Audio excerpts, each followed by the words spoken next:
ইতিহাসের বইগুলোতে লেখা আছে সেই রাজা জাদুবিদ্যায় পারদর্শী ছিল। ব্রহ্মপুত্র নদী থেকে শুরু করে সুরমা পর্যন্ত প্রত্যেক নদীর নৌযান তিনি বন্ধ করে দেন, যাতে শাহজালাল রাহিমাহুল্লাহ এখানে আসতে না পারে। যখন ইমানের সৈনিকরা মাঠে নামে তখন কুফররা ভয় পায় না, পায় না। তো তারাও ভীত ছিল তখন, কারণ যখন আপনি জুলুম করবেন কারো উপরে না, তখন অটোমেটিকলি আপনার মনের মধ্যে একটা ভয় কাজ করবে। যখন আপনি কারো প্রতি জুলুম করবেন অটোমেটিকলি মনের মধ্যে একটা ভয় কাজ করবে আপনার। যখন আপনি শিরক করবেন মনের মধ্যে ভয় কাজ করবে। যখন আপনি নবীর সুন্নতের খেলাফ চলবেন, ইসলামের এগেইনস্টে শত্রুতা করবেন, মনের কোথায় জানি একটা অজান্তে একটা ভয় কাজ করবে, না জানি আল্লাহ কবে আমাকে ধরেন, হবে না?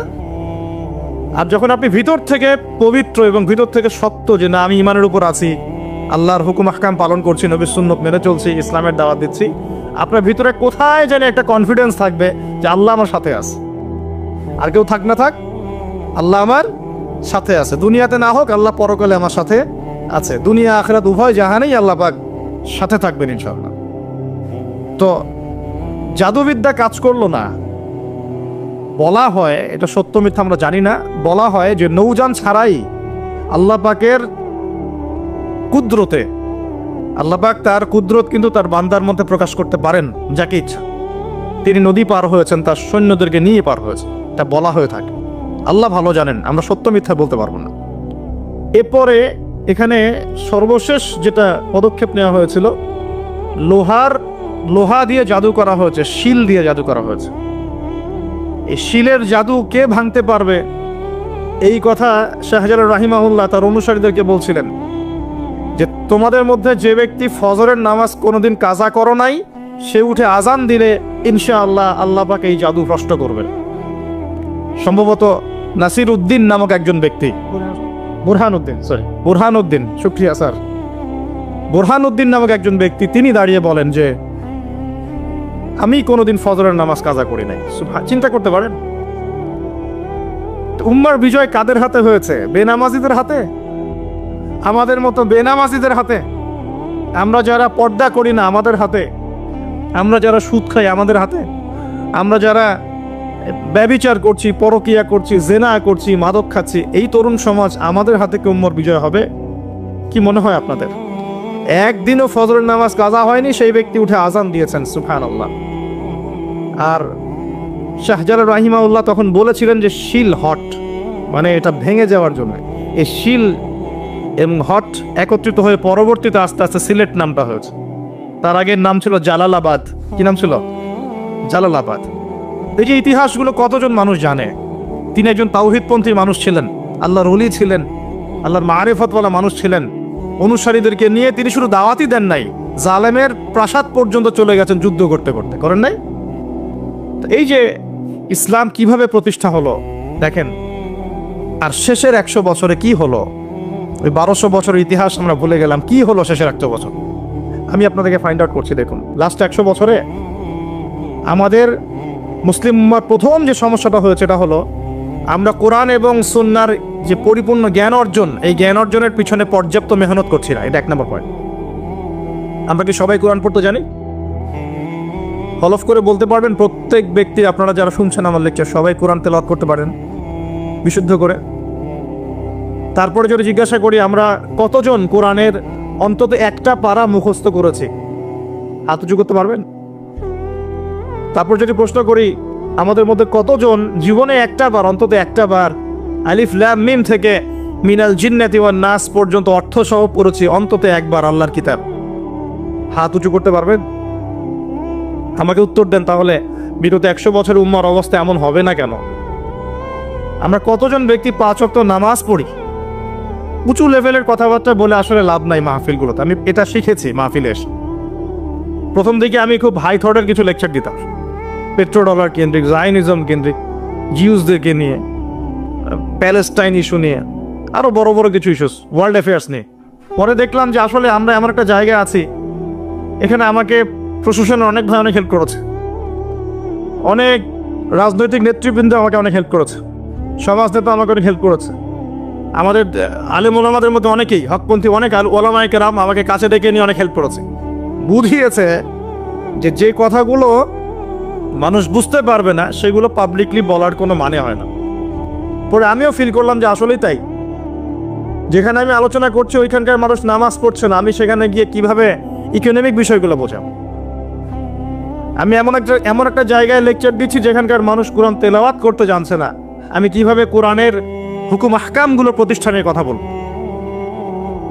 আমরা এমন একটা জায়গায় বসে আছি যে আমরা সবাই নবীর সুন্নত অনুযায়ী দাঁড়িয়েও রাখছি না।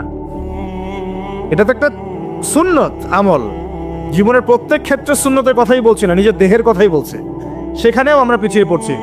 তাহলে আমি উঁচু লেভেলের কথাবার্তা কিভাবেই বলতে পারি? তখন নিজেকে আরো গুটিয়ে নিলাম, নিয়ে আবার প্রাথমিক অবস্থা থেকে আলোচনা করা শুরু করলাম। সালাত কেন্দ্রিক, পড়াশোনা কেন্দ্রিক, যাকাত কেন্দ্রিক, সওম কেন্দ্রিক, শিরক, তাওহীদ, আকীদা, ঈমান, সুন্নত এগুলো কেন্দ্রিক। এই মাহফিলের সিজনে আমি এগুলোই বলেছি, এর বাইরে কিছু বলিই নি এখন, কারণ মনে করছি যে এগুলো বলার মতো পরিবেশ নাই। আমাদের সবার আগে দরকার জ্ঞানের বিপ্লব। সর্বপ্রথম যেটা প্রয়োজন এই উম্মার সেটা হলো জ্ঞানের বিপ্লব। প্রত্যেক ব্যক্তিকে আল কোরআন তেলাওয়াত করা শিখতে হবে আগে। ওয়াদা করেন, রাজি আছেন কিনা? প্রত্যেক ব্যক্তিকে আল কোরআনুল কারীম বিশুদ্ধ করে তেলাওয়াত করা শিখতে হবে আগে, ইনশাআল্লাহ।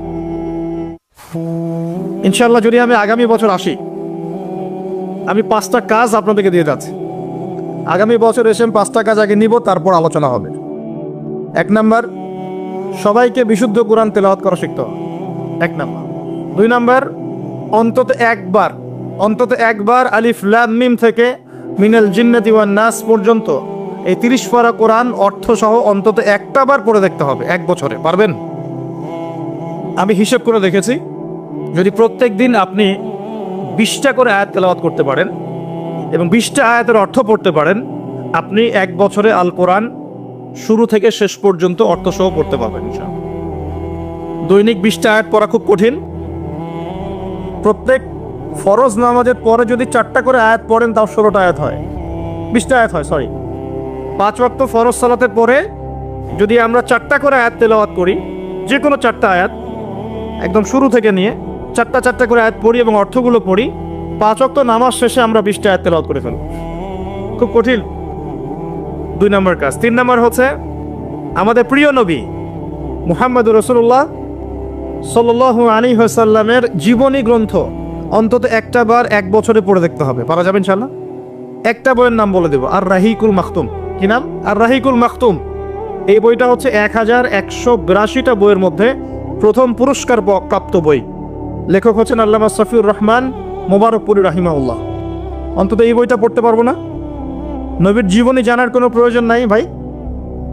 শোনেন, আমি যদি এখনই জিজ্ঞাসা করি আপনাদেরকে, বাংলাদেশ ন্যাশনাল ক্রিকেট টিমের টেস্ট অধিনায়কের নাম কি বলেন?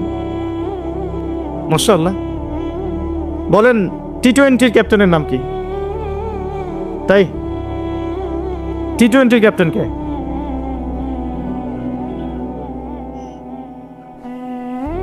ওডিআই ক্যাপ্টেন কে? আর্জেন্টিনার 3 জন প্লেয়ারের নাম বলতে পারবেন? ব্রাজিলের 5 জন প্লেয়ারের নাম বলতে পারবেন? বাংলাদেশের ফিল্ম ইন্ডাস্ট্রির 10 জন নায়কের নাম বলতে পারবেন? বলিউডের 10 জন মহিলার নাম বলতে পারবেন? মহিলা বললাম কারণ বাইরে এদেরকে দেখলে মেয়ে মনে হয়, কিন্তু ভিতরে এটা মহিলা। আপনার কাছে মনে হয় যে মেয়ে, আসলে কিন্তু এটা মহিলা। উপরে যেটা আছে এটা মেকআপ, ঠিক আছে? একটা জোক আছে যে বিয়ের সময় মেয়ে এমন মেকআপ করেছে যে বাসর রাত্রে জামাই আর মেয়েকে চিনতে পারছে না, কারণ সে মুখ ধুয়ে আসছে। সে মনে করছে যে কাকে বিয়ে করলাম। তো এখানে যে প্রসঙ্গ এসেই গেছে, একটা কথা বলেই দিই, যারা বিবাহ করেন নাই এখনো, দিনদার মেয়ে ছাড়া বিয়ে করতে যায় না। যে মেয়ের মধ্যে দিনদারিতা আছে, নামাজ কালাম ঠিক মতো পড়ে, পর্দা ঠিক মতো করে, ইসলামের প্রতি মহব্বত আছে, ঠিক আছে, এই ধরনের মেয়েকে বিয়ে করেন, ইনশাল্লাহ সুখী হবেন। যদি অন্য কিছু সার্চ করেন, হ্যাঁ, দিনদারিতা থাকার পরে যদি আপনার মধ্যে সৌন্দর্য থাকে, বংশ ভালো হয়, অর্থ সম্পদ থাকে, আলহামদুলিল্লাহ, কোনো সমস্যা নেই, কিন্তু দিনদারিতার টপ প্রায়োরিটি পাবে। তো যে প্রসঙ্গে কথাটা বললাম, আমাদের তরুণ প্রজন্মকে যদি আপনি এই প্রশ্নগুলো করেন, তারা কিন্তু উত্তর দিতে পারে। কিন্তু এখন যদি আমি জিজ্ঞাসা করি যে জান্নাতের সুসংবাদ পেয়েছেন এই দুনিয়ার 10 জন সাহাবী, জীবদ্দশাতেই, বেঁচে থাকতেই জান্নাতের সার্টিফিকেট পেয়ে গেছেন এমন 10 জন সাহাবীর নাম বলুন, পারবেন কি কেউ? কজন পারবেন? আমি যদি বলি 4 খলিফার জন্ম মৃত্যু বলেন, পারবেন কি? আপনি হানাফি মাযহাব অনুসরণ করেন না? ইমাম আবু হানিফা রাহিমাহুল্লাহর আসল নাম কি বলেন দেখি? কতজন পারলেন দেখলেন? তার জন্ম কত হিজরি, মৃত্যু কত হিজরি বলতে পারবেন? 80 হিজরি জন্ম, মৃত্যু 150, একজন বলতে পেরেছে। দেখেন, বেসিক ইমান ভঙ্গের কারণ কয়টা জানেন? ইমান ভঙ্গের 10টা কারণ আছে, কে বলতে পারে? আচ্ছা, ইমান কঠিন হলো, অজু ভঙ্গের কারণ কয়টা, কে বলতে পারে? ফরজ গোসলের নিয়ম কারণ। তো বেসিক কিছু প্রশ্নের উত্তর কিন্তু আমরা বলতে পারি না। আল কোরআনে আল্লাহ পাক কতজন নবী রাসূলের কথা বলেছেন? কতজন? 25 জন। কোরআনে কতগুলো সূরা আছে? আল কোরআনে আয়াত সংখ্যা কত? একদম ভুল, 6236। তো শুনুন, এই যে বেসিক প্রশ্ন, কমন জিনিসগুলো যারা আমরা জানি না, অথচ আমরা মাশাআল্লাহ বলিউড, হলিউড, খেলাধুলার জগৎ সব একাকা করে ফেলেছি। বলেন, এই তরুণ প্রজন্মকে দিয়ে কি ইসলামের বিজয় হবে কিনা? কি মনে হয় আপনাদের? বিগত 100 বছরে আমরা কি করেছি এই জায়গাটা একটু দেখেন। প্রথমত, আমরা দিনের বেসিক যে পড়াশোনার জ্ঞান অর্জন, এই জ্ঞান অর্জন থেকে আমরা মোটামুটি পিছিয়ে যাচ্ছি। আমরা মনে করছি যে এগুলো আলেম ওলামাদেরই কাজ, দায়ীদের, বক্তাদের, তাদেরই কাজ দিনকে নিয়ে ফিকির করা, আমাদের কোনো দায়িত্ব নাই। এটা কি ঠিক হবে? এই দিন কি আমাদের সবার না? বাংলাদেশ একটা রাষ্ট্র, বাংলাদেশ রাষ্ট্রটা কি শুধু পলিটিশিয়ানদের দ্বারাই টিকে থাকে? এখানে সাধারণ জনগণ আছে, পুলিশ প্রশাসন আছে, যুবক যুবতী আছে, শিশুরা আছে, বিভিন্ন অর্থনৈতিক সেক্টরে মানুষ আছে, ফাইন্যান্সের ক্ষেত্রে মানুষ আছে, মিলস, ইন্ডাস্ট্রিজ, ফ্যাক্টরিজ আছে, অনেক কিছু আছে। সব কিছু মিলেই কি একটা জাতি না? এখন যদি মোট একটা অংশের মানুষ দায়িত্ব ছেড়ে দেয়, শুধু প্রশাসন বলে যে আমরা দায়িত্ব পালন করব না, আপনারা বোঝেন, তাহলে এই পুরো দেশের সিস্টেমটা কলাপস করবে না? শুধু ব্যাংকিং সিস্টেমের মানুষরা যদি বলে আমরা আর ব্যাংক ট্যাঙ্ক চালাবো না, আপনারা চালান, যা করেন করেন, এই দেশের ইকোনমিক সেকশনটা কলাপস করবে না? যদি ব্যবসায়ীরা বলে আমরা কোনো ব্যবসা করবো না, শুধু এই যে এক্সপোর্ট ইম্পোর্ট অথবা এই যে ট্রানজাকশন, মানে বাস ট্রাক যেটা আমরা বলি, শ্রমিক, মোটর শ্রমিক, তারাই যদি বলে আমরা আর গাড়ি ঘোড়া চালাবো না, জনগণ ভোগান্তিতে পড়বে না? একটা রাষ্ট্র বলেন, সমাজ বলেন, উম্মাহ বলেন, টিকে থাকে সবার প্রচেষ্টার উপরে। সবাই যখন যার যার জায়গা থেকে তার দায়িত্ব পালন করে, তখন সে রাষ্ট্রের বিজয় কেউ ঠেকাতে পারে? কেউ পারবে না ইনশাআল্লাহ। একই জিনিস উম্মার ক্ষেত্রেও।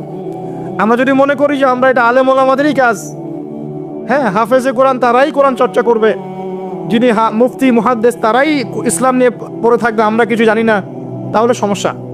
আমাদের বেসিক জ্ঞান সবাইকে অর্জন করা উচিত। রাসূল সাল্লাল্লাহু আলাইহি ওয়াসাল্লাম বলেন, তালাবুল ইলমি ফরিদা আলা কুল্লি মুসলিম। প্রত্যেক মুসলমানের উপরে দিনের জ্ঞান অর্জন করাটা ফরজ করা হয়েছে। আমরা কি পড়াশোনা করবো ইনশাআল্লাহ? একটু বেসিক পড়াশোনা করবেন, কোরআন পড়াটা শিখুন, অন্তত পক্ষে নবী সাল্লাল্লাহু আলাইহি ওয়াসাল্লামের 40টা হাদিস মুখস্থ করেন, বেসিক কিতাবগুলো পড়েন, যেমন রিয়াদুস সালেহিন, বুলুগুল মারাম, মিশকাতুল মাসাবি, হাদিসে আরবাঈন, ফায়জুল কালাম, বেসিক বইগুলো একটু পড়ার চেষ্টা করেন। নবী সিরাতগুলো পড়েন, ইসলামের ইতিহাসগুলো পড়েন, আকীদার বইগুলো পড়েন। এরপরে আপনি কোনো মাসআলায় ঠেকে গেলে ইমাম সাহেব আছেন, আলেম আছেন, মুহাদ্দিস আছেন, মুফতিরা আছেন, তাদেরকে জিজ্ঞাসা করবেন এবং তাদের সাথে পরামর্শ না করে দিন পালন করবেন না, অবশ্যই পরামর্শ করবেন। আল্লাহ পাক তৌফিক এনায়েত করুন।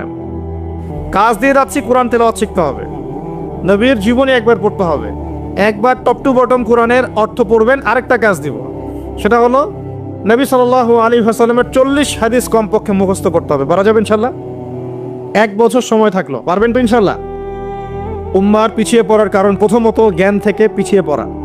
শুধু এই জ্ঞান নয়, আমরা কিন্তু অনেক ক্ষেত্রে বিশ্বে যে জ্ঞানগুলো মানে প্রয়োজন হচ্ছে, যেমন আইসিটি, আপনার medical science, engineering, philosophy, economics, geopolitics, যে বিশ্বকে ডিল করতে যে জ্ঞানগুলো দরকার, এই জ্ঞানগুলো অর্জনের ক্ষেত্রেও কিন্তু আমরা অনেকে পিছিয়ে পড়ছি না? পড়ছি কি না? একজন ইমাম সাহেব কেন জানবেন না যে ওয়ার্ল্ডে কি হচ্ছে? কেন জানবেন না? জানা উচিত কিনা? একজন মুফতি সাহেব কেন বুঝবেন না যে বিশ্বের অর্থনীতি কিভাবে চলছে? কেন বুঝবেন না? বুঝতে হবে কিনা? না হলে বিশ্বকে আমি ডিল করবো কিভাবে? অতএব এই জেনারেল সেকশনের পড়াশোনা এটাও ফেলে দেওয়া যাবে না। আমি কথা বুঝতে পারছেন? জেনারেল সেকশনের পড়াশোনাটাকেও ফেলে দেওয়া যাবে না, বরং এই পড়াশোনাটাকে ইসলামের সাথে কম্বাইন্ড করে আপনাকে আগামীতে চলতে হবে। পারা যাবে ইনশাল্লাহ? আল্লাহ পাক তৌফিক দেব। অনেকে ভাই দেখি নামাজ শুরু করেছেন, এখন মাদ্রাসায় ভর্তি হতে যাচ্ছেন, এদিকে আপনি অনার্স পড়া শুরু করেছেন, হ্যাঁ মাস্টার্স দিচ্ছেন, বলছেন এখন আর অনার্স মাস্টার্স ভালো লাগে না, আমি সব বাদ দিয়ে মাদ্রাসায় পড়তে হবো। সবাই কি মাদ্রাসায় পড়তে পারবে? সম্ভব? আপনি যে সাবজেক্টে পড়ছেন ওই সাবজেক্টে পড়াটা শেষ করেন, শেষ করে ওই জ্ঞানটাকে আপনি ইসলামের কল্যাণে কাজে লাগানোর চেষ্টা করেন। ইনশাআল্লাহ ইনশাআল্লাহ দেখবেন আপনার ওই জ্ঞান আল্লাহ রাব্বুল আলামিন দিনের জন্য কবুল করবেন ইনশাআল্লাহ তাআলা। আমরা যদি চাই যে আমাদের দুনিয়ার সাফল্য আসুক, পরকালে মুক্তি পাই, তো যেখান থেকে পিছিয়ে পড়েছি ওই জায়গাগুলো পূরণ করতে হবে। 1 নাম্বার পিছিয়ে পড়েছি আমরা জ্ঞান অর্জনের চর্চা থেকে। আমি রিকোয়েস্ট করব প্রত্যেক মুসলমান ভাই যেন দিনের অন্তত বেসিক পড়াশোনাগুলো করেন, জ্ঞান অর্জন করেন। আল্লাহ পাক তৌফিক এনায়েত করুন, আমিন। সবচেয়ে বেশি প্রয়োজন আমাদের জ্ঞানের বিপ্লব, এবং এই জ্ঞান চর্চার মধ্য দিয়ে ইনশাআল্লাহ আমরা সমাজ পরিবর্তন করবো ইনশাআল্লাহ তাআলা। দেখুন, আইয়ামে জাহিলিয়াতের সেই 23 বছর পরিবর্তন হয়েছে কোরআন এবং সুন্নাহর জ্ঞানের মাধ্যমে। কিন্তু নবী সাল্লাল্লাহু আলাইহি ওয়াসাল্লাম এই কোরআন সুন্নাহর জ্ঞানকে সাহাবীদের মধ্যে ছড়িয়ে দিয়েছেন, এবং তারা সেই জ্ঞানের আলোকে তাদের ব্যক্তিজীবন পরিবর্তন করেছেন, তাদের পরিবার পরিবর্তন করেছেন, তাদের আকীদা বিশ্বাস পরিবর্তন করেছেন। দুনিয়ার যে বস্তুবাদিতা, এখান থেকে পরকালের চেতনা জাগ্রত হয়েছে। আল্লাহ পাকের আদেশের সামনে আত্মসমর্পণের চেতনা নিয়েছেন। এক পর্যায়ে তারা কিন্তু দিনের জন্য সংগ্রাম করেছেন, কষ্ট স্বীকার করেছেন। প্রয়োজনে তারা কিন্তু মক্কা থেকে হিজরত করে মদিনাতেও চলে গেছেন। মানে তারা সব কিছুই করেছেন, কিন্তু শুরুটা হয়েছিল কি দিয়ে? জ্ঞানের চর্চার মধ্য দিয়ে। তাহলে আমাদের প্রথম কি দরকার ভাই? কোরআন এবং হাদিসে কেন্দ্রিক জ্ঞানের চর্চা। আল্লাহ পাক সবাইকে করার তৌফিক এনায়েত করুন, আমিন। আর এই জ্ঞান চর্চাটার কথা বলি, একা একা হবে না, ওস্তাদ লাগবে কি না? টিচার লাগবে, ওস্তাদ লাগবে। যে যে সেক্টরে জ্ঞান অর্জন করছেন সেখানকার ওস্তাদদের সাথে সুসম্পর্ক রেখে বরেণ্য উলামায়ে কেরামদের সাথে সহবতে থেকে আপনি জ্ঞানের চর্চা করেন ইনশাআল্লাহ তাআলা। আল্লাহ পাক আপনার জ্ঞানে বরকত দান করুন, আমি দোয়া করি। দ্বিতীয় যে বিষয়টা আমরা পিছিয়ে পড়েছি বিগত 100 বছরে, সেটা হলো আমরা জানি অনেক কিছুই, জানা অনুযায়ী আমল সবাই করি না। এটা হচ্ছে দ্বিতীয় রিজন। আমরা অনেক সময় অনেক বড় বড় কথা বলি, কিন্তু কথা অনুযায়ী কাজ নাই। অনেক কিছু জানি ঠিকই, কিন্তু আমল করতে পারি না। আমরা একটা সূত্র ফলো করলেই জানা অনুযায়ী আমল করতে পারবো ইনশাআল্লাহ। আমি কি সূত্রটা বলে দিব? সূত্রটা হচ্ছে, একজন ব্যক্তিত্ব আছে আমাদের সামনে, সেই ব্যক্তিত্বকে হুবাহু কপি পেস্ট করতে হবে। কাট পেস্ট আছে না, কপি পেস্ট, এরকম কপি পেস্ট করতে হবে একজন ব্যক্তিত্বকে। তার নাম মুহাম্মদুর রাসূলুল্লাহ সাল্লাল্লাহু আলাইহি ওয়াসাল্লাম। আজকে রাত্রে লেকচার শুনলেন, বাসায় গিয়ে ঘুমাবেন। এমনি এমনি ঘুমাবেন না, ঘুমানোর আগে বিসমিল্লাহ বলে লাইটটা অফ করবেন, বিছানাটা বিসমিল্লাহ বলে ঝাড়বেন, ঠিক আছে? ওয়াশরুম থেকে পারলে অজু করে আসবেন। মশারি দিচ্ছেন, লাইটস অফ করছেন, পাত্র যেগুলো আছে সেগুলো একটু ঢেকে রাখবেন বিসমিল্লাহ বলে, দরজা লাগাবেন বিসমিল্লাহ বলে।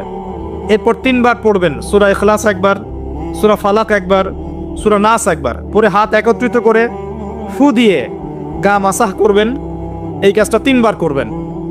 একবার আয়াতুল কুরসি পড়বেন, সূরা বাকারার 255 নম্বর আয়াত, আল্লাহু লা ইলাহা ইল্লা হুয়াল হাইয়ুল কাইয়ুম, এটা শেষ পর্যন্ত। এরপর সূরা বাকারার শেষের 3টা আয়াত পড়বেন, লিল্লাহি মা ফিস সামাওয়াতি, এখান থেকে ফানসুরনা আলাল কওমিল কাফিরিন পর্যন্ত। তারপর ডান কাতে পাশ ফিরবেন, বলবেন আল্লাহুম্মা বিইসমিকা আমুতু ওয়া আহইয়া। হাত নেবেন, হাতে গুনতে থাকবেন সুবহানাল্লাহ সুবহানাল্লাহ সুবহানাল্লাহ 33 বার, আলহামদুলিল্লাহ আলহামদুলিল্লাহ আলহামদুলিল্লাহ 33 বার, আল্লাহু আকবার আল্লাহু আকবার আল্লাহু আকবার 34 বার। ঘুমিয়ে যাবেন। এখন যদি আপনি 6 ঘন্টা ঘুমান, আপনি নবী সাল্লাল্লাহু আলাইহি ওয়াসাল্লামের সুন্নত অনুযায়ী ঘুমিয়েছেন, প্রত্যেক ঘন্টা ঘুমানোর জন্যে আল্লাহ আপনাকে নেকি দিবে ইনশাআল্লাহ। এমনি ঘুমালে নেকি হতো না, রেস্ট নেওয়া হতো। আমি একজন ব্যক্তিত্বের কথা বলছি, যার প্রতিটা কাজ অনুসরণ করলে ইনশাআল্লাহ জানা অনুযায়ী আমলটা হয়ে যাবে, আল্লাহর কাছে আমরা মাকবুল হব ইনশাআল্লাহ। পারা যাবে ইনশাআল্লাহ। ঘুম থেকে উঠলেন, এমনি এমনি উঠে চলে যাবেন না। উঠেন, বসেন, বসে ঘুমের ভাব দূর করেন, দূর করে বলবেন আলহামদুলিল্লাহিল্লাযী আহইয়ানা বা'দামা আমাতানা ওয়া ইলাইহিন নুশুর। এবার বাথরুমে যান। বাথরুমে গিয়েই বাথরুমে ঢুকে গান গাওয়া শুরু করবেন না। বাথরুমে ঢুকেই বাম পা দিয়ে ঢুকবেন, ঢোকার সময় বলবেন বিসমিল্লাহ, আল্লাহুম্মা ইন্নী আউযু বিকা মিনাল খুবসি ওয়াল খাবাইস। বাথরুমে কিন্তু জিন শয়তান থাকে। বাথরুমে কি থাকে? বিজ্ঞান এটা প্রমাণ করতে পারে নাই, এগুলো নাসা বিশ্বাস করবে না, কিন্তু আল্লাহর রাসূল যেহেতু বলেছেন আমরা বিশ্বাস করব। বিজ্ঞান কি সব আবিষ্কার করতে পেরেছে? বিজ্ঞান কি সব আবিষ্কার করতে পেরেছে? বিজ্ঞানের আবিষ্কার কত পার্সেন্ট? এই মহাবিশ্বের 1%ও না। মহাবিশ্বের 1%ও না। আমাদের দেহের মধ্যেই যে রুহটা আছে, এই রুহটার কি কোনো ব্যাখ্যা করতে পারা গেছে? রুহটা কেমন, কঠিন না তরল না বায়বীয়, ব্যাখ্যা করা গেছে? ইয়াসআলুনাকা আনির রূহ কুলির রূহু মিন আমরি রাব্বি ওয়া মা উতীতুম মিনাল ইলমি ইল্লা কলিলা। আল্লাহ পাক বলছেন, হে নবী, তারা তোমাকে রূহ সম্পর্কে জিজ্ঞাসা করে, আত্মা সম্পর্কে জিজ্ঞাসা করে। তুমি বলে দাও এটা তোমার রবের আদেশ মাত্র। রবের আদেশে এসেছে, আদেশেই চলে যাবে। আর এ বিষয়ে তোমাদেরকে বেশি জ্ঞান দেয়া হয় নাই। তাহলে এই জ্ঞান কি দেয়া হয়েছে আমাদেরকে? জ্ঞান দেয়া হয়নি। আর জ্ঞান কি আমরা নিজেরাই প্রডিউস করি না আল্লাহ পাক জ্ঞান দেন? কোনটা? আল্লাহ পাক কি বলছেন? আল্লামাল ইনসানা মা লাম ইয়ালাম। মানুষকে আল্লাহ পাক সেই জ্ঞান শিক্ষা দিয়েছেন যা মানুষ জানতো না। তার মানে সৃষ্টিগতভাবে আমরা জ্ঞানী ছিলাম না। আদম আলাইহিস সালামকে সৃষ্টি করে আল্লাহ পাক কি করছেন? ওয়া আল্লামা আদামাল আসমা কুল্লাহা। আমি আদমকে সৃষ্টি করে তাকে সমস্ত নাম শিক্ষা দিয়েছে আল্লাহ পাক বলছেন। তা আদম আলাইহিস সালাম কি সৃষ্টিগতভাবে জ্ঞানী ছিলেন, নাকি আল্লাহ পাক তাকে জ্ঞানী করেছেন? কোনটা? আল্লাহ পাক জ্ঞানী করেছেন। সো জ্ঞান কার পক্ষ থেকে আসে? আল্লাহর পক্ষ থেকে। এটাই হচ্ছে ওয়াকুলিল হাক্কু মির রাব্বিকুম, হক বা সত্য জ্ঞান তোমার রবের পক্ষ থেকে আসে।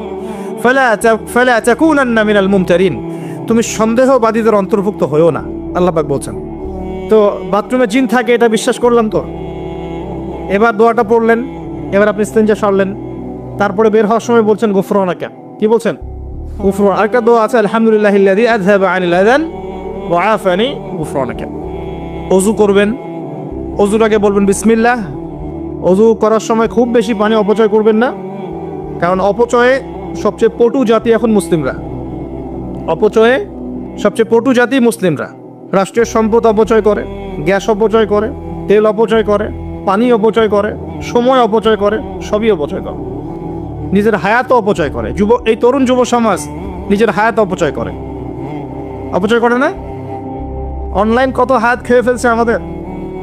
আর ওখানে গেলে আপনি কতটুকু ভালো পাবেন? ভালো যতটুকু পাবেন তার চেয়ে বেশি খারাপ পাবেন। ভালো যতটুকু পাবেন তার চেয়ে বেশি খারাপ পাবেন। হয়তো বলতে পারেন, ভাই আপনাদের লেকচার শুনছি অনলাইনে। শুনছেন ঠিক আছে, কিন্তু লেকচার শোনার মাঝখানে অ্যাড চলে আসে না? লেকচার শুনলেন, ভালো কথা, আলহামদুলিল্লাহ। একটু পর দেখবেন একটা নগ্ন মেয়ের ভিডিও চলে আসতেছে, একটা গান চলে আসতেছে। আর এগুলো সব অ্যালগোরিদম। অ্যালগোরিদম কিন্তু মুসলিমরা আবিষ্কার করেছিল। এখন সেই অ্যালগোরিদম নিয়ে পশ্চিমারা কি করেছে? অ্যালগোরিদম দিয়ে আপনার ব্রেনটাকে সেট করা হয়েছে। মানে আপনি যেই ভিডিওটা একটু বেশি সময় দেখবেন, ঠিক আছে, বা যে বিষয়ে একটু কথাবার্তা বলবেন, দেখবেন সেটা ওরা ক্যাচ করবে। ক্যাচ করে আপনি যখন পরে এই ফেসবুকে ঢুকবেন, দেখবেন সেই ভিডিও আপনার সামনে, ওই সিমিলার ভিডিওস আপনার সামনে আসতেই আছে। ওরা কিন্তু অ্যালগোরিদম দিয়ে আপনাকে ট্রেস করেছে। মানে আপনি ফেসবুক চালাচ্ছেন না, ফেসবুক আপনাকে চালাচ্ছে এখন। কথা বুঝতে পারছেন? আচ্ছা, আসুন সামনে যাই। এবার অজু করলেন, প্রথমে বিসমিল্লাহ বললেন, শেষে বলবেন কি? আশহাদু আল্লা ইলাহা ইল্লাল্লাহ ওয়াহদাহু লা শারীকা লাহু ওয়া আশহাদু আন্না মুহাম্মাদান আবদুহু ওয়া রাসূলুহু। তার আগে মেসওয়াক করে নেবেন। কি করবেন? মেসওয়াক মানে ব্রাশ, ঠিক আছে, কোনো সমস্যা নেই। ব্রাশ করছেন, ওকে, আদায় হয়ে গেছে ইনশাআল্লাহ। মুখ পরিষ্কার করা, দুর্গন্ধ দূর করা। এই যে অজু করলেন সুন্দর করে নবী সাল্লাল্লাহু আলাইহি ওয়াসাল্লামের মতো, আল্লাহর নবী বলছেন যে ওই ব্যক্তির জন্য জান্নাতের 8টা দরজা খুলে যাবে ইনশাআল্লাহ। জান্নাতের 8টা দরজা ওই ব্যক্তির জন্য খুলে যাবে ইনশাআল্লাহ তাআলা। এবার আপনি কাপড় পরছেন, এমনি পড়লে নাকি নেয়। পড়ার সময় ডান দিক থেকে পড়ছেন এবং বলছেন আলহামদুলিল্লাহিল্লাযী কাসানি হাযা ওয়া রাযাকানিহি মিন গায়রি হাওলিন মিন্নি ওয়ালা কুওয়া। আপনি কাপড় পরলেও নাকি পাচ্ছেন আলহামদুলিল্লাহ। আয়না দেখছেন, ফ্রেশ হচ্ছেন, চুল আঁচড়াচ্ছেন, আপনি ডান দিক থেকে স্টার্ট করেন। এবং এখানে বলে রাখি যে বর্তমান যে চুলের কাটিংগুলো চলছে, এইসব কাটিং চলবে না। এই ডানে বামে কোনো চুল নাই, আর মাঝখানে চুল দিয়ে কি বলবো এটা, হ্যাঁ, কুজা বলে আরবি দিয়ে মনে হয় সম্ভবত। এইসব কাট চলবে না। যদি একদম ছোট করতে চান তাহলে সামন পেছন সমান হবে, আর্মি ছাট একদম একদম সামন পেছন সমান। আর না হলে বাবরি, কাঁধ কান কানের লতি এই পর্যন্ত আপনি রাখতে পারেন। যার নাই তার তো প্রশ্নই নাই, যার নাই তার তো আর বলে লাভ নাই। যার আছে, নবীজি বলেছেন সাল্লাল্লাহু আলাইহি ওয়াসাল্লাম, যার চুল আছে সে যেন চুলের যত্ন নেয়। কে বলেছেন? তাই ইসলাম আপনাকে চুল আঁচড়ানো শিখিয়েছে। আপনি ইসলামে কি চাচ্ছেন? ইসলাম এমন একটা দিন বা জীবন ব্যবস্থা যেখানে আপনি জীবনের প্রতিটা বিষয়ের সমাধান তো পাবেনই, ইভেন আপনি চুল কেমন করে আঁচড়াবেন সেটাও ইসলাম আপনাকে শিখাবে ইনশাআল্লাহ। হায়েজ হয়েছে, নেফাস হয়েছে, হ্যাঁ, অজু ইস্তেঞ্জা করেছেন, টয়লেট করেছেন, কিভাবে পবিত্রতা অর্জন করবেন, গোসল ফরজ হয়ে গেছে, কিভাবে গোসল করবেন, কিভাবে নামাজ পড়বেন, কিভাবে পরিবার চালাবেন, কেমন করে ব্যবসা করবেন, কেমন করে সমাজ চালাবেন, কোন বিষয়টা বলা বাকি আছে কোরআন এবং হাদিসে বলেন তো? একটা বিষয় দেখাতে পারবেন যেটা কোরআন এবং সুন্নায় নাই? এটাই তো প্রমাণ করে যে ইসলাম আল্লাহ রাব্বুল আলামিনের পক্ষ থেকে নাজিলকৃত সর্বশ্রেষ্ঠ এবং আসমানি গ্রন্থ, আসমানি দিন, যেটা আল্লাহ পাক জমিনবাসীর জন্য নাজিল করেছেন। কিভাবে আপনি কম্পেয়ার করবেন কোনটা সত্য কোনটা মিথ্যা? আপনি সবগুলো ধর্মগ্রন্থ নিয়ে বসে দেখেন যে প্রত্যেকটা ধর্মগ্রন্থের মধ্যে কি জীবনের প্রতিটা বিষয়ের সমাধান আছে কি নাই, ঘেটে দেখেন। যদি দেখেন যে না, সবগুলো ধর্মগ্রন্থ ঘেটেছি, শুধু কোরআন এবং হাদিসে পেয়েছি যেখানে প্রতিটা বিষয়ের সমাধান আছে, তাহলে নিঃসন্দেহে এটা আল্লাহ পাকের পক্ষ থেকে এসেছে। সহজ। আর যখন জেনে যাবেন এটা আল্লাহর পক্ষ থেকে এসেছে, তখন আমাদের কর্তব্য তার সামনে আত্মসমর্পণ করা। আল্লাহ পাক আমাদের সবাইকে পরিপূর্ণ মুসলমান হওয়ার তৌফিক দান করুন। ওযু শেষ, এবার যাবেন নামাজে যাওয়ার সময় বাসা থেকে বের হচ্ছেন, আল্লাহর রাসূল শিখিয়েছেন আপনাকে বলতে হবে বিসমিল্লাহ, বিসমিল্লাহি তাওয়াক্কালতু আলাল্লাহ ওয়ালা হাওলা ওয়ালা কুওয়াতা ইল্লা বিল্লাহ। বের হলেন, আপনার সাথে একজন ফেরেশতা থাকবেন ইনশাআল্লাহ, শয়তান দূরে চলে যাবে ইনশাআল্লাহ। মসজিদে যাচ্ছেন, যাওয়ার সময় চুপচাপ থাকবেন না, দোয়া পড়বেন, জিকির করবেন। একটা দোয়া আছে, এটাও পড়তে পারেন, আল্লাহ নবী পড়তেন। তিনি বলতেন আল্লাহুম্মা ইজআল ফি কলবি নূরা, হে আল্লাহ আমার কলবে নূর দাও, ওয়া ফি লিসানি নূরা, আমার লিসান বা জিহ্বায় জবানে তুমি নূর দাও, ওয়া ফি সামঈ নূরা, আমার শ্রবণ ইন্দ্রিয়তে নূর দাও, আলো দাও। ঠিক আছে? ওয়া ফি বাসরি নূরা, আমার দৃষ্টিশক্তির মধ্যে নূর বা আলো দাও, ওয়া আন ইয়ামিনি নূরান, আমার ডান দিকে আলো দাও, ওয়া আন শিমালি নূরান, আমার বাম দিকে আলো দাও। হ্যাঁ, ওয়া মিন খালফি নূরান ওয়া মিন তাহতি নূরা, আমার উপরে নিচে তুমি নূর দাও। আল্লাহুম্মা ইজআল ফি নাফসি নূরা, আল্লাহ আমার নফসের মধ্যেই তুমি নূর বা আলো দাও। এরকম দোয়া আছে, আরো অনেক শব্দে আসছে। এটা ছোটটা বললাম, এটা বড় ভার্সনও আছে। এই দোয়াটা অনেক বড়, তো এই দোয়াটাও পড়তে পারেন। নূর বা আলো কার পক্ষ থেকে আসে? দুনিয়াতে যদি আমরা এই জাহেলি পরিবেশে, অন্ধকারাচ্ছন্ন সমাজে আমরা যদি আলো চাই, আল্লাহর নূর ছাড়া কোনো গতি নাই। আল্লাহ পাক নূর দিলে আপনি আলো পাবেন। আল্লাহ পাক খিদর আলাইহিস সালামকে নূর দিয়েছিলেন না? নৌকা কেন ফুটা করছেন মানুষ বুঝতে পারছে না, খিদর আলাইহিস সালাম বুঝতে পারছেন ফুটা না করলে সমস্যা আছে, জলদস্যু নিয়ে যাবে। মনে আছে গল্পটা? কোন সূরায়? কোন সূরা? সূরা কাহফ। বাচ্চাকে কেন হত্যা করলেন মানুষ বুঝতে পারছে না, মুসা আলাইহিস সালামও বুঝতে পারছেন না। খিদর আলাইহিস সালাম বলছেন এই বাচ্চাকে হত্যা না করলে বড় হয়ে বড় কাফের হতো, আর পুরো বাবা মাকেও পর্যন্ত কাফের বানাতো। দেয়ালটা কেন নির্মাণ করলেন মুসা আলাইহিস সালাম বুঝতে পারছেন না।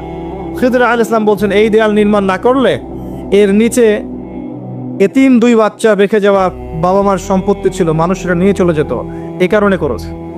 তো যা সবাই বুঝবে না, যা সবাই দেখবে না, যা সবাই উপলব্ধি করতে পারবে না, আপনি যদি সেটা দেখতে চান, শুনতে চান, উপলব্ধি করতে চান, তাহলে আল্লাহর নূর লাগবে। কি লাগবে?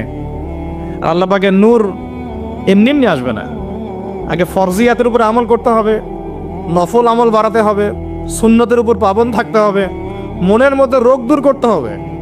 মনে অহংকার রাখলে নূর আসবে না, মনে হিংসা বিদ্বেষ রাখলে নূর আসবে না, সারাদিন গীবত তহমত সমালোচনা গালিগালাজ করে নূর আসবে না, হারাম খেলে নূর আসবে না। এক কথায় তাসকিয়া বা আত্মশুদ্ধি অর্জন না করতে পারলে নূর আসবে না। আর আল্লাহর নূরওয়ালা মানুষদের কাছে গেলে ইনশাআল্লাহ নূর আসবে। এরকম মানুষ তো খুঁজে পাওয়া এখন মুশকিল না? আমরা মোটামুটি সবাই দিন দিন কেমন জানি বস্তুবাদী হয়ে যাচ্ছে। বস্তুবাদী মানে দুনিয়ার ফিকিরটা বেশি, দুনিয়া ঠিক রেখে তারপর পরকাল করতে চাই, তাই না ভাই? আল্লাহ পাক আমাদেরকে বোঝার তৌফিক দেখ যে এই দুনিয়ার জীবনটা সংক্ষিপ্ত এবং চিরস্থায়ী নয়। আমাদের প্রতিটা কাজ পরকালীন স্বার্থে করা উচিত। আল্লাহ পাক বোঝার তৌফিক দান করুন। নামাজ পড়তে যাবেন, এবার নামাজের মধ্যে চেষ্টা করবেন আজান এবং একামত এর মাঝখানে বেশি বেশি দোয়া করার জন্য। নবীজি বলেছেন আজান একামতের মাঝখানে দোয়াগুলো আল্লাহ পাক ফেরত দেন না। আজান একামতের মাঝখানে যে কোনো দোয়া করবেন ইনশাআল্লাহ আল্লাহ পাক কবুল করবেন, যদি আপনার রিজিকটা হালাল হয়। আল্লাহ পাক তৌফিক দান করুন, আমিন। তারপরে নামাজে দাঁড়ালেন, একামত হয়ে গেছে, এখন কি নামাজ কি আমরা 4 মিনিটে 4 রাকাত নামাজ শেষ করে দিব? আমরা কি 3G 4G 5G নামাজ পড়বো, নাকি নবী সাল্লাল্লাহু আলাইহি ওয়াসাল্লামের মতো ধীর স্থিরভাবে নামাজ পড়বো, কোনটা? আর নামাজের যে কিছু মাসআলা আছে, এই মাসআলা ইখতিলাফি মাসআলাগুলো কি নিয়েই কি আমরা পড়ে থাকবো, নাকি নামাজের ভিতরে যে প্রাণ, আধ্যাত্মিকত্ব, ইহসান, মারিফত এগুলোর ফিকির করবো, কোনটা বলেন? হাত কোথায় বাঁধবো, পায়ে পা লাগাবো কি লাগাবো না, আমিন জোরে বলবো না আস্তে বলবো, আর কি রফুল ইয়াদান করবো কিনা, ব্যাস এই তো আমাদের মাসালা নাকি?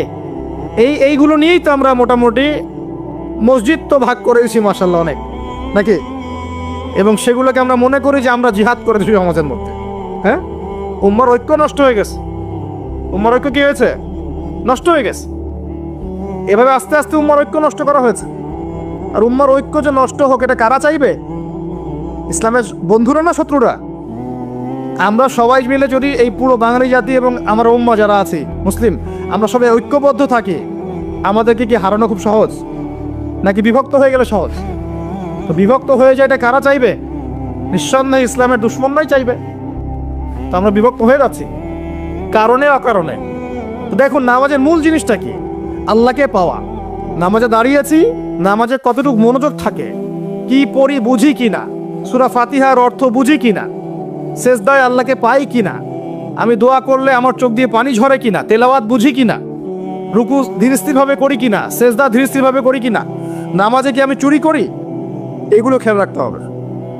স্থিরতা থাকবে। অনেকে দেখি নামাজে রুকু করেন, রুকু থেকে মাথা না তুলেই তাবাস করে সেজদায় চলে যান, করেন কিনা? এটা নামাজ চুরি করা। এই নামাজ আল্লাহর কাছে কবুল হয় না। একটা হাদিসে আসছে বহু নামাজি আছে যাদের নামাজ শেষ হওয়ার পরে নামাজটাকে নিয়ে তাদের মুখের উপর নিক্ষেপ করে দেয়া হয়। বলেন নাউজুবিল্লাহ। আমরা কি এমন নামাজি হতে চাই? নবী সাল্লাল্লাহু আলাইহি ওয়াসাল্লাম নামাজে দাঁড়াতেন, দুনিয়া ভুলে যেতেন, দুনিয়ার ফিকির থাকতো না, কোনো পা ফুলে যেত, তিনি টেরই পাচ্ছেন না। একটা হাদিসে আসছে নবী সাল্লাল্লাহু আলাইহি ওয়াসাল্লাম এক রাকাতের মধ্যে প্রায় 4.5 পারা কোরআন তেলাওয়াত করেছেন। আমরা তো এতটুকু পারবো না, আমরা জানি, কিন্তু অন্তত পক্ষে 10টা আয়াত যদি পড়ি, একটা সূরাও যদি পড়ি, এটাকে ধীর স্থিরভাবে পড়া যাবে কিনা? যাবে না?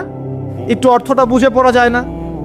আমরা যখন সূরা ফাতিহা পড়ি, আল্লাহ পাকের সাথে আমরা কিন্তু কথোপকথন করি। আপনি কি জানেন?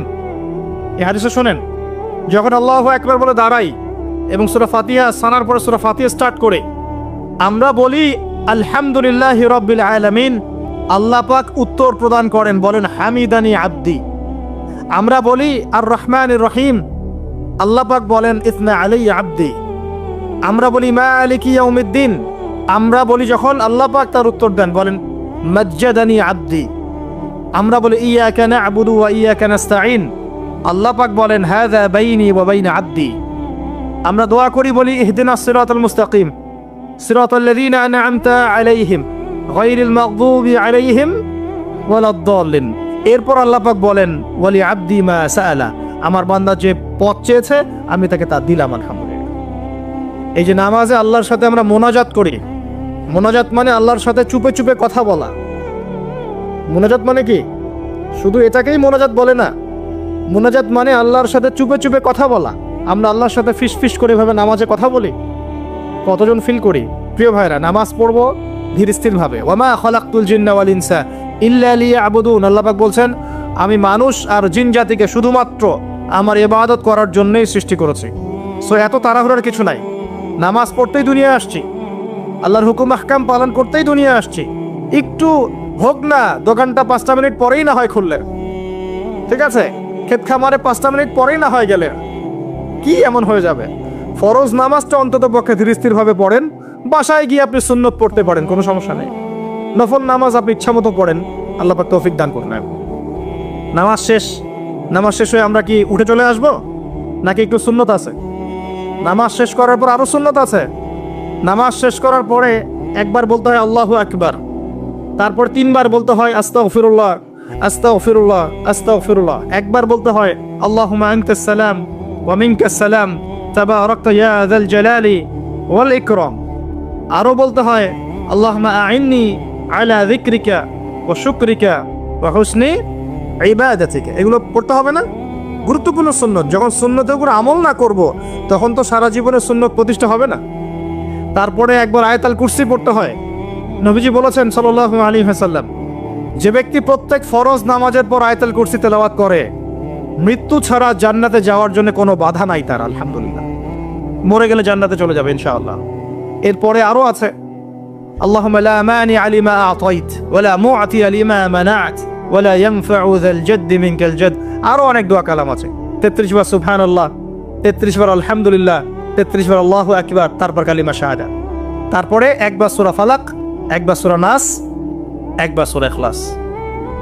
এগুলো পড়ে উঠে আসবেন। আমরা কিন্তু এই সুন্নতগুলোর চাইতে এখন ওই মুনাজাতকে বেশি গুরুত্ব দিই, তাই না? মুনাজাত করলেন, উঠে চলে গেলেন, তা সুন্নতগুলো আমল করবে কে? মুনাজাত তো অপেক্ষায় বসে আছেন, সালাম ফিরানো হয়ে গেছে, ব্যাস মুনাজাত 1 মিনিট শেষ, আলহামদুলিল্লাহ শেষ করলেন, কিন্তু সুন্নতগুলো আমল করবে কে? সুন্নতটা কি সরে গেল না? আমি তর্ক করতে আসিনি এই বিষয় নিয়ে। করেন বুঝলাম, আপনি করেন, ঠিক আছে করেন, কিন্তু সুন্নত আমলটা করবে কে? এই জিকির আজগার তাসবিহ তাহলিলগুলো কে পড়বে? তাহলে ওগুলো তো পড়তে হবে নাকি? ওগুলো তো পড়তে হবে। তাসবিহ তাহলিল জিকির আজগার শেষ করেন, আল্লাহ পাক তৌফিক এনায়েত করুন, আমিন। এরপরে আসেন, এবার যে নামাজ থেকে বের হয়ে গেলাম, এখন কেউ যাবে চাকরি ক্ষেত্রে, কেউ ব্যবসায়, কেউ পড়াশোনায়, হ্যাঁ, কেউ সমাজে, বিভিন্নজন বিভিন্ন জায়গায় চলে যাবো না নামাজ শেষে? আচ্ছা, এখন ঘুমালাম নবীর মতো, উঠলাম নবীর মতো, দাঁত ব্রাশ করলাম, মাশাআল্লাহ, মেসওয়াক করলাম, ওযু করলাম, ইস্তিনজা করলাম, নামাজে গেলাম, নামাজও পড়লাম, সব কিছু নবীর মতোই করলাম সাল্লাল্লাহু আলাইহি ওয়াসাল্লাম। এখন কি ব্যবসায় গিয়ে মাপে কম দিতে পারবো? বলেন, কথা বলেন। এখন আসল জায়গায় আসেন। নামাজ তো আলহামদুলিল্লাহ পড়লাম, জিকির আজগার করলাম, তাসবিহ তাহলিল করলাম, কুরআনও তেলাওয়াত করলাম, মাশাআল্লাহ। আল্লাহ পাককে বলে আসলাম, আল্লাহ তোমারই ইবাদত করি, তোমার কাছেই সাহায্য চাই, আর কারো কাছে চাই না। এখন কি বের হয়ে আমি যখন চাকরিতে যাব বা ব্যবসায় যাব বা অন্য সেকশনে যাব, এখন কি আমি ব্যবসায় গিয়ে মাপে কম দিতে পারবো কিনা? এখন কি আমি পণ্যে ভেজাল দিতে পারবো কিনা? এখন কি আমি মিথ্যা কসম করে পণ্য বিক্রি করতে পারবো কিনা? এখন চাকরি ক্ষেত্রে গেলে আমি কি ঘুষ নিতে পারবো কিনা? আমি কি সুদ খাইতে পারবো কিনা? আমি কি বাজারে কৃত্রিম সিন্ডিকেট তৈরি করতে পারবো কিনা? বাজারে একটা রেট চলছে, আমরা পলিসি করে দামটাকে মজুত করে বাড়াই দিলাম, মানুষকে একটা ভোগান্তিতে ফেললাম, পারবো কিনা? এখানে গিয়ে আমানতের খেয়ানত করতে পারবো কিনা? দায়িত্ব অবহেলা করতে পারবো কিনা? এখানে গিয়ে আমি দুনিয়ার সামান্য স্বার্থে পরকাল বিসর্জন দিতে পারবো কিনা? পারবো? যদি পারি, তাহলে আমরা শুধু নামাজে মুসলিম হয়েছি, জীবনের সব ক্ষেত্রে এখনো মুসলিম হতে পারি নাই। আর যদি আমরা জীবনের সব ক্ষেত্রে মুসলমান হতে পারি, তাহলে ইসলামের বিজয় আসবে ইনশাআল্লাহ। আমার কথা কি বোঝা যাচ্ছে না কঠিন হচ্ছে? এখন পরিবারে আসলাম, তো পরিবারটা ইসলামী আদর্শে করবো না? আমার বাচ্চা কাচ্চা ইসলাম শিখবে না? আমাদের বাসার মেয়েরা মায়েরা পর্দা করবে না? আমার বাসায় তালিম থাকবে না? নাকি অপসংস্কৃতি থাকবে? নামাজ পড়ে এসেই রিমোটটা নিয়ে বসে যাব এই বেহায়া সিরিয়াল দেখার জন্যে? নাকি মোবাইল ফোনে ঢুকে যাব পর্নোগ্রাফি দেখার জন্যে? নামাজ পড়ে বের হয়ে কি সিগারেট ধরাবো? বন্ধুদের পাল্লায় বসে মাদকের আসরে বসবো? নাকি মেয়ের পিছনে ঘুরবো? নামাজ তো পড়লাম, এখন কি হবে? প্রিয় ভাইয়েরা, যদি আমরা প্রকৃত অর্থেই মন থেকে নামাজ আদায় করতে পারি, নামাজ যদি কবুল হয়, আল্লাহ রসুল বলছেন নামাজ মানুষকে পাপাচার থেকে দূরে রাখে। আল্লাহ পাকও বলছেন ইন্না সলাত তানহা আনিল ফাহশাই ওয়াল মুনকার, নিশ্চয়ই নামাজ মানুষকে সমস্ত পাপাচার থেকে দূরে রাখবে ইনশাআল্লাহ। তার মানে যদি বিশুদ্ধ করে নামাজ পড়তে পারি, আমার পক্ষে সহজ হবে পরিবারটা ইসলামিকভাবে করা, আমার পক্ষে সহজ হবে ব্যবসা বাণিজ্যে ইসলাম মেনে চলা, চাকরিতে ইসলাম মেনে চলা। সমাজের দায়িত্ব যদি পাই, এখানে গিয়ে আমি ন্যায় বিচার করব না অন্যায় করব, জুলুম করব না ইনসাফ প্রতিষ্ঠা করব, খেয়ানত করব না আমারও দায়িত্ব বজায় রাখবো, আল্লাহ পাক তৌফিক এনায়েত করুন যেন জীবনের প্রতিটা ক্ষেত্রে আমরা ইসলাম ফলো করতে পারি। দেখুন, আল্লাহ রাব্বুল আলামিন অতীত, বর্তমান, ভবিষ্যতের ঊর্ধ্বে অবস্থান করেন। আল্লাহ রাব্বুল আলামিন অতীত, বর্তমান, ভবিষ্যতের ঊর্ধ্বে অবস্থান করেন। আমাদের এই টাইম ফ্রেমের মধ্যে পাস্ট টেন্স আছে, প্রেজেন্ট টেন্স আছে, ফিউচার টেন্স আছে। আল্লাহ পাকের কাছে এগুলো নাই। আল্লাহ রাব্বুল আলামিনের কাছে সবই চাক্ষুষ। আল্লাহ পাক এই টাইম ফ্রেমের অনেক ঊর্ধ্বে। এসব ছবি বন্ধ করো। সারা দিন এই ফোন আর ক্যামেরা মাথাটাকে এদের অসুস্থ করে ফেলছে। পুরা টোটালি মেন্টালি সিক জেনারেশন একটা। আচ্ছা বসেন, আসুন। আচ্ছা, এই হাদিসটা আপনাদেরকে কেউ বলেনি কখনো যে বিনা প্রয়োজনে ছবি তুলতে হয় না? কিয়ামতের মাঠে সবচেয়ে বেশি শাস্তি যাদেরকে দেয়া হবে তারা হচ্ছে এক শ্রেণীর মুসাউবির, যারা তাসবির আঁকতো, ছবি আঁকতো বিনা প্রয়োজনে, অপ্রয়োজনীয়, এবং আল্লাহ পাকের সৃষ্টির মতো সৃষ্টি করত। এদেরকে কিয়ামতের মাঠে সবচেয়ে বেশি মর্মান্তিক শাস্তি দেওয়া হবে। এটা একটা হারাম কাজ, ক্ষেত্র বিশেষে হালাল করা হয়েছে। কিভাবে হালাল করা হয়েছে? পাসপোর্ট সাইজের ছবি ছাড়া আমার ভিসা হবে না, আমার পাসপোর্ট হবে না, আমার এনআইডি কার্ড হবে না। ওলামায়ে কেরাম একসাথে বসে ইজমা করে দিয়েছেন, আচ্ছা এটা জায়েজ, এতটুকু জায়েজ। আর এই যে আমরা কথায় কথায় সেলফি আর এই ছবি, এই সংস্কৃতি কোত্থেকে আসলো? এটা তো মুসলিমদের সংস্কৃতি না। ছবি মূর্তির সাথে আমাদের সম্পর্ক কি? পিতার ছবিটা সুন্দর করে ঘরের মধ্যে লটকায় রাখছেন মালা দিয়ে, একদম।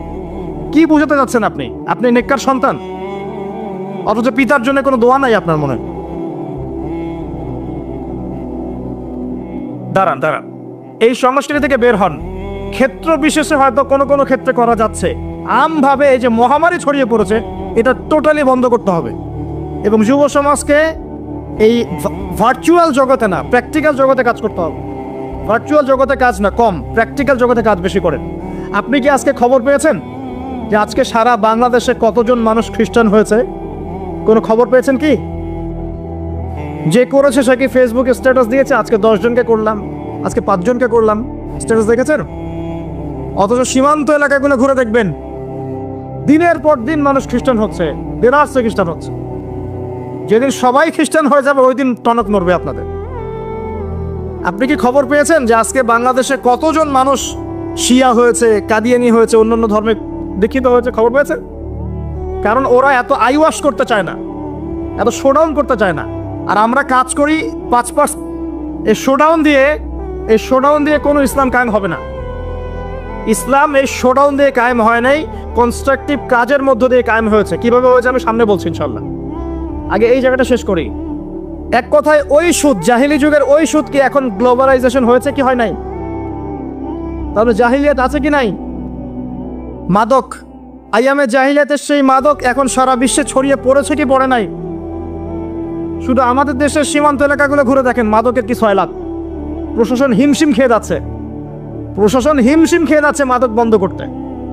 এত মাদক, এই মাদক কারা খাচ্ছে? আমরাই তো। আমি যদি না খাই মাদক আমার কাছে কে বিক্রি করবে?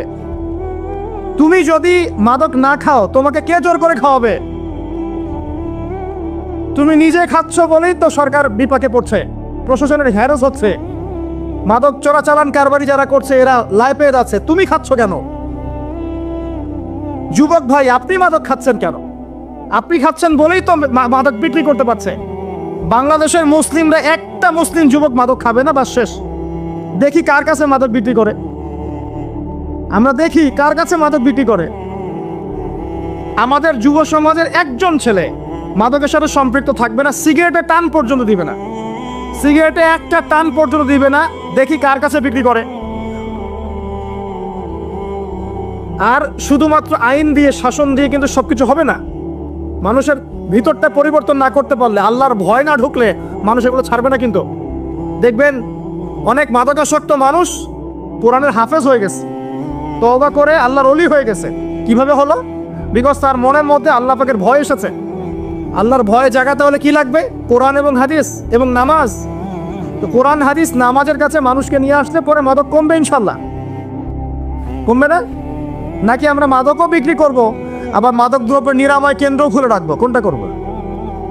আশ্চর্য একটা বিষয়। মাদক সেলও হবে, আবার মাদকাসক্তও হবে মানুষ। এই মাদকাসক্তদেরকে ভালো করা নিরাময় সেন্টারও খোলা হবে। কি সার্কাস! সুবহানাল্লাহ। আমার সাথে ওয়াদা করেন, এখানে যত মানুষ আছেন, জীবনে কোনোদিন কোন রকম মাদক দ্রব্যের সাথে সংশ্লিষ্ট রাখবেন না। আল্লাহ পাক সাক্ষী থাকুন, আল্লাহ পাক কবুল করুন, আমিন।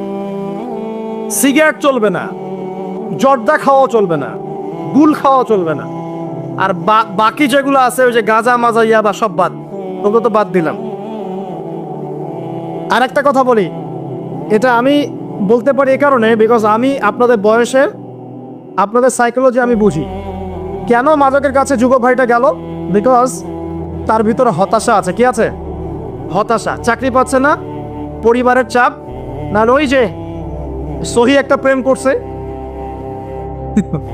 দাঁড়া, গার্লফ্রেন্ড ছেড়ে চলে গেছে, এখন সে শান্তি খুঁজতেছে কোথায়? এই যে গিটার অথবা ব্যান্ড অথবা মিউজিক অথবা আপনার এই যে মাদক অথবা পর্নোগ্রাফি অথবা যে পতিতালয়গুলোতে, এখানে এসে শান্তি খুঁজতেছে। প্রিয় ভাই, শান্তি আপনাকে দিবে অনলি আল কোরআন। আপনি শান্তি খুঁজতে, আমি জানি আপনি শান্তি খুঁজছেন, মনের মধ্যে প্রশান্তি খুঁজছেন, তো এই প্রশান্তি আপনাকে দিবে দুটো জিনিস আমি বলে দিই। 1 নাম্বার, 5 ওয়াক্ত নামাজ। 5 ওয়াক্ত নামাজ মসজিদে গিয়ে পড়েন, মনটা শান্তিতে ভরে যাবে ইনশাআল্লাহ। 2 নাম্বার, আপনি কোরআন তেলাওয়াত করেন নিয়মিত 1 পারা করে, ডেইলি 1 পারা করে করেন, আপনার মনটা শান্তিতে ভরে যাবে ইনশাআল্লাহ। যদি না ভরে, তাহলে তারপরে এসে আমাকে বললেন যে ভাই আমি করেছি কিন্তু মনে শান্তি নাই, তখন আমরা আপনার জন্য একটা নেককার মেয়ে দেখে দিব ইনশাআল্লাহ। ঠিক আছে? কারণ সারা জীবন একা একা ইবাদত করলেও মনটা আবার শূন্য থাকবে। আদম আলাইহিস সালাম জান্নাতে ছিলেন না? মনের মধ্যে একটু শূন্যতা ছিল। আল্লাহ রাব্বুল আলামিন এই বাপ আজরের হাট থেকে কি বের করলেন? কাকে বের করলেন? হাওয়া আলাইহিস সালামকে। মনের সমস্ত শূন্যতা দূর হয়ে গেল। তো এটা মানুষের জীবনে প্রয়োজন আছে। তবে আপনি যদি নিজেকে পবিত্র রাখতে না পারেন, তাহলে আপনি পবিত্র স্ত্রী পাবেন না। আপনি যদি নিজেকে পবিত্র রাখতে না পারেন, তাহলে পবিত্র স্বামীও পাবেন না। আমি একটু অ্যালার্মিং নিউজ দেই। অ্যালার্মিং নিউজ হচ্ছে আমাদের দেশের এই যে 20 থেকে 25 বছরের যুবক যারা আছে, এদের মধ্যে দেখা যায় প্রতি 10 জনের মধ্যে প্রায় 5 জন বিবাহ না করেই যৌন সম্পর্ক করে ফেলেছে। অতএব যদি নিজেকে পবিত্র করতে না পারেন, তাহলে পবিত্র স্ত্রীও জুটবে না কপালে, পবিত্র স্বামীও জুটবে না কপালে। আপনি 10 ঘাটের পানি খেয়ে আসবেন, দেখবেন আপনি যাকে বিয়ে করেছেন সে 12 ঘাটের পানি খেয়ে আসে। আর এর উপরে আর কি আছে? এর উপরে আছে পর্নোগ্রাফি। এই যে পর্নোগ্রাফি, মুভিজ এবং সিরিয়ালস, এগুলোতে দেখায় বেগানা নারীকে দেখায়। এই নারীগুলো খুব সুন্দর দেখতে, তখন দেখা যায় এদেরকে দেখে যারা অভ্যস্ত, এরা বাসায় গেলে স্ত্রীকে আর সুন্দর লাগে না, কারণ তার চোখ অনেকগুলো মেয়েকে দেখেছে। যদি আপনি চক্ষু নিচু করতে পারেন, বাসায় আপনার স্ত্রীকে আপনার ভালো লাগবে। ঠিক একইভাবে এই যে মহিলাগুলো যেগুলো বাসায় আছে, এগুলো সিরিয়াল দেখতে দেখতে, পরপুরুষ দেখতে দেখতে অবস্থা খারাপ। এই কারণে তার স্বামীকে আর হ্যান্ডসাম মনে হয় না। অমুক সিনেমার নায়ক, অমুক নায়িকা, অমুক অমুক, তাকে হ্যান্ডসাম মনে হয়। আমার হাজবেন্ড যদি অমুকের মতো হইতো, আমার এটা যদি অমুকের মতো হইতো। সিরিয়াল দেখে যে পরকিয়া হচ্ছে, ওগুলো দেখে শেখে। সিরিয়াল দেখে যে বাসায় স্বামী আছে, অন্য ছেলের সাথে গল্প করে, স্মার্টনেস মনে হয়, ওটা দেখে শেখে। সিরিয়াল দেখে মানুষ এখন হত্যা করাও শিখছে। সিরিয়াল দেখে দেখে মানুষ এখন হত্যা করাও শিখে। আমরা কয়েকদিন আগে রিপোর্ট দেখেছি, একজন প্রশাসনিক কর্মকর্তা বলেছিলেন যে জিজ্ঞাসাবাদে সে বলেছে ক্রাইম পেট্রোল দেখে সে শিখেছে কেমন করে লাশটা গুম করতে হবে। তো এই যে একটা নীল দর্পণ চলছে আর কি, এগুলো কি করছে? ভিতর থেকে আমাদের মনে আধ্যাত্মিকত্ব নষ্ট করছে, এবং আল্লাহর হালালটা আমাদের কাছে ভালো লাগছে না, হারামটা ভালো লাগছে। আর কার মনের মধ্যে আল্লাহর হারামকে ভালো লাগে, হালালকে ভালো লাগে না বলেন তো? ইবলিস। কার মনে? ইবলিস। তো ইবলিসের অনুসারী হয়ে যাচ্ছে আমরা দিন দিন। প্রিয় ভাইয়েরা, আল্লাহর ওয়াস্তে মাদকের সাথে সম্পৃক্ততা রাখবেন না। আল্লাহর ওয়াস্তে পর্নোগ্রাফি দেখবেন না। আল্লাহর ওয়াস্তে নিজের হায়াতটাকে, যৌবনটাকে হেলায় ফেলায় নষ্ট করবেন না। আমি এই মাহফিলের সিজনে মনে হয় প্রত্যেকটা মাহফিল একটা কথা বলেছি, কমন। এটা আবার বলছি, শোনেন, মনোযোগ দেন। মনে করেন আমরা এখানে যারা বসে আছি সবার বয়স হচ্ছে 50 বছর।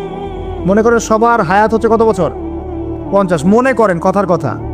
এখন কারো বাকি আছে তাহলে 20, কারো 30, কারো 15, কারো 10, কারো 5, কারো 2 বা কারো 1।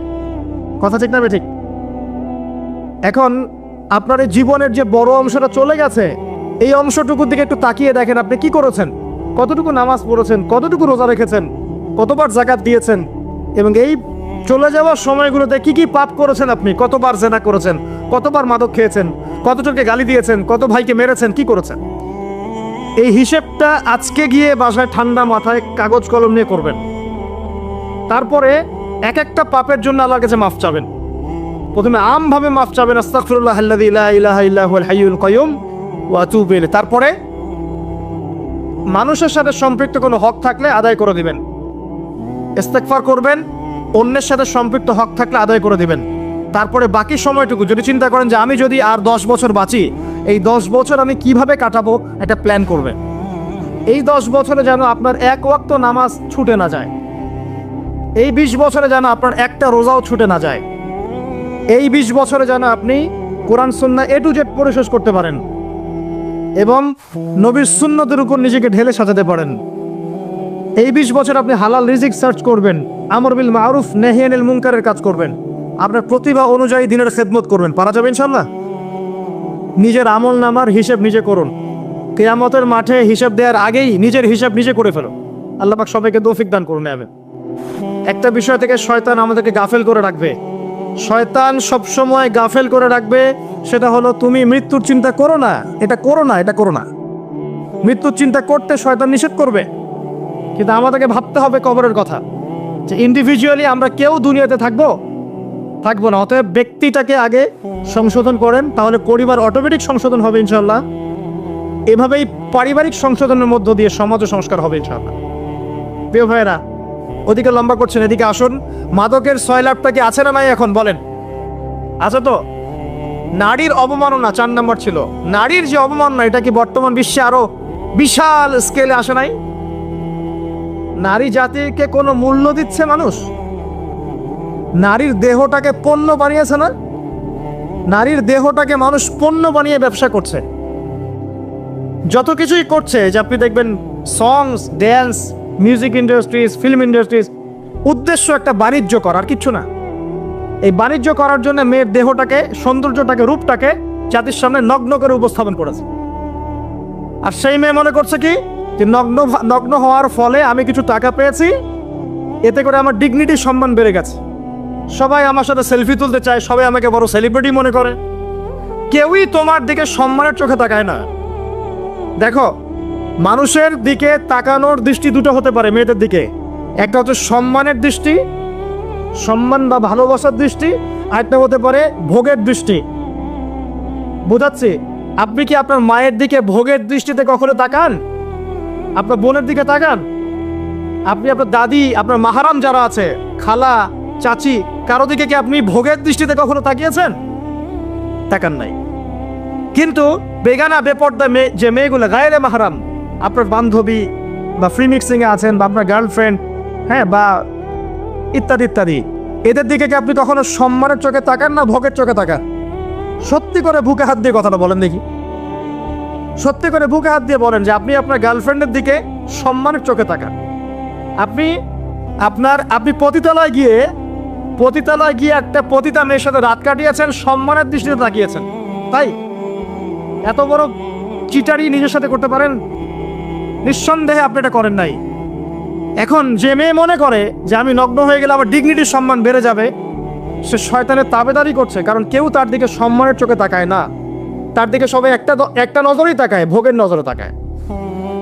এতে করে সম্মান বাড়ে না, বরং কমে যায়। আর দিন দিন আমরা কি করছি? আমরা এখন নগ্নতাকে প্রমোট করছি।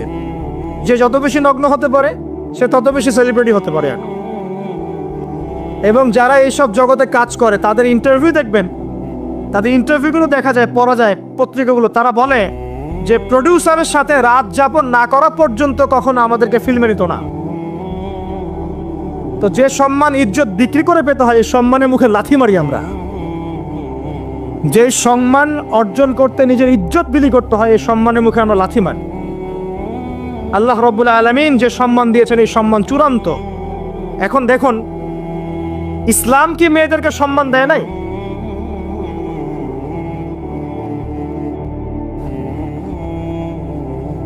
ইসলাম কি আমাদের মেয়েদেরকে, মাদেরকে, বোনদেরকে সম্মান দেয়নি আদৌ? ইসলামে কি সম্পত্তির অধিকার নাই? ইসলামে শরীরের বা দেহের প্রোটেকশনের জন্য পর্দা নাই? ইসলামে আত্মার পরিশুদ্ধির উপায় বলা নাই? ইসলামে চক্ষু নিচু করার কথা বলা নাই? কোনো মেয়ের সাথে যদি কেউ অন্যায় আচরণ করে, ইফটিজিং করে, তার শাস্তির কথা বলা নাই? কেউ যদি কোনো মেয়েকে আল্লাহ না করুক ধর্ষণ করে, তাকে সবার সামনে মৃত্যুদণ্ড দেওয়ার কথা কি ইসলামে নাই? তাহলে কোন দিক থেকে ইসলাম মেয়েকে ছোট করলো? অন্য কোন ধর্ম, কোন দর্শন, কোন ফিলোসফির মধ্যে আপনি দেখবেন এই বিধানগুলো আছে? ইসলামের মতো অর্থনৈতিক অধিকার দিয়েছে, বৈবাহিক অধিকার দিয়েছে, পর্দার অধিকার দিয়েছে, সম্পত্তির অধিকার দিয়েছে, এবং কেউ যদি তার দিকে খারাপ চোখে তাকায় বা খারাপ হাত প্রশস্ত করে, সেই হাত ভেঙে দেওয়ার অধিকার ইসলাম দিয়েছে। তো এটা মিসকনসেপশন ছড়ানো হয়েছে, আর আমরা পশ্চিমাদের কথায় সুর মিলিয়ে একই কথা বলছি যে ইসলাম নাকি মেয়েদেরকে পিছিয়ে দিয়েছে। নাউজুবিল্লাহ। আয়েশা রাদিয়াল্লাহু আনহার চাইতেও কি আপনি এগিয়ে যেতে চান? আপনি কি খাদিজা রাদিয়াল্লাহু আনহার চাইতেও বড় হতে চান? আপনি কি ফাতিমা রাদিয়াল্লাহু আনহার চাইতেও বড় হতে চান? ফাতিমা রাদিয়াল্লাহু আনহা একজন গৃহিণী হয়েও জান্নাতে গিয়েছেন, সুবহানাল্লাহ। খাদিজা রাদিয়াল্লাহু আনহা তালাকপ্রাপ্তা ছিলেন, তারপরে নবী সাল্লাল্লাহু আলাইহি ওয়াসাল্লামের সাথে বিয়ে হয়েছে, পিছন থেকে নবীকে সাপোর্ট করেছেন, তার সমস্ত সম্পদ বিলিয়ে দিয়েছেন, জান্নাতি হয়েছেন। আয়েশা রাদিয়াল্লাহু আনহার কোনো সন্তান ছিল না, সন্তান জন্ম না দিয়েও একজন মহিলা জান্নাতি হয়েছে। মারিয়াম আলাইহিস সালাম, তার স্বামীও ছিল না, স্বামীহীন একজন নারী জান্নাতি হয়েছে। ফেরাউনের স্ত্রী আসিয়া, যার স্বামী একজন বড় জালেমের পরিবারে থেকেও একজন মেয়ে জান্নাতি হয়েছে। তাহলে আমাদের মেয়েদের সমস্যা কোথায়? আমাদের মেয়েদের সমস্যাটা কোথায়? কে তোমাকে বলেছে যে তোমার ইজ্জত বিক্রি করে দিয়ে তোমাকে সার্টিফিকেট অর্জন করতে হবে? আর এই মেয়েদের পিতা মাতা তো মনে হয় বেঁচে নাই। কিভাবে আপনি আপনার মেয়ের সম্ভ্রমটাকে হুমকির মুখে ফেলতে পারেন? আপনি মেয়েকে পড়াবেন, অবশ্যই শিক্ষা দিবেন, উচ্চ শিক্ষা দিবেন। কোথায় শিক্ষা দিবেন? যেখানে মেয়ে ছাড়া অন্য কোনো ছেলে নাই। কোথায় চাকরি করবে? যেখানে মেয়ে ছাড়া অন্য কোনো এমপ্লয় নাই, কোনো ছেলে নাই, সব মেয়ে। কে বলেছে মেয়েরা চাকরি করতে পারবে না? কে বলেছে মেয়েরা পড়াশোনা করতে পারবে না? সবই পারবে তারা। পরিবেশ নিশ্চিত করেন আগে। আপনি বাঘ আর মহিষকে এক ঘাটে নিয়ে চলে আসবেন, এরপরে ঝামেলা হলে বলবেন যে বাঘের দোষ। সুবহানাল্লাহ। পরিবেশ নিশ্চিত করতে হবে আগে। প্রত্যেকটা সেক্টর নষ্ট করে ফেলছে ফ্রি মিক্সিং। এবং আমি শুনেছি আপনাদের এই মাহফিলও নাকি ফ্রি মিক্সিং হচ্ছে। একটা মাহফিল, দিনী পরিবেশ, এখানে ছেলে মেয়ের ফ্রি মিক্সিং কেন?